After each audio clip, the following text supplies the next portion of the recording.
நாங்க கேள்விப்பட்ட விஷயம், சங்கர் சார்கிட்ட அதை பத்தி பேசணும். அவரோட சன் அர்ஜித் வந்து உங்ககிட்ட அசிஸ்டன்ட் டைரக்டரா ஒர்க் பண்ணாரு அப்படின்னு, இப்ப பண்ணிட்டு இருக்காரா? இல்ல இப்போ தனியா அவரு இன்ட்ரோடியூஸ் ஆக போறாரு. ஆமா, நடிக்க போறாருன்னு கேள்விப்பட்டேன் சார். ஸோ அதான் சார் சொல்லியிருந்தாங்க, சார் கிட்ட இருக்கும்போது தான் வந்து அசிஸ்டன்ட் டைரக்டரா இருப்பான், நம்ம பக்கம் வந்தா டைரக்டரோட பையன் ஒரு ஃபீல் இருக்கும். ஸோ அதனால தான் அவர்கிட்ட இருக்கான் அப்படின்ற மாதிரி சொன்னாரு.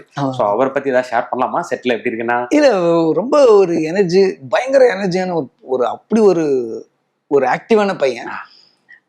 ஃபர்ஸ்ட் ஒரு 2 டேஸ்ல தெரிஞ்சு போச்சு இவன் எல்லாரோட மிங்கிள் ஆகிறான் அப்படின்ட்டு. அது ஒரு நல்ல குவாலிட்டி.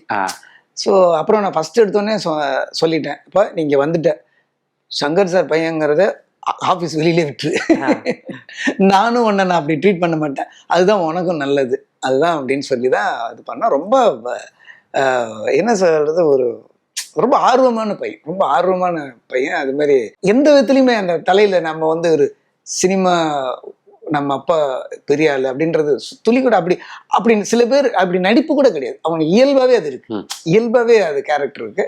நல்ல பையன், ரொம்ப நல்ல பையன், ஹைலி டேலண்டட் கை, ஹேண்ட்ஸம் பாய். கண்டிப்பா அவனுக்கு ஒரு பிரைட் ஃபியூச்சர் இருக்குன்னு நான் நம்புறேன்.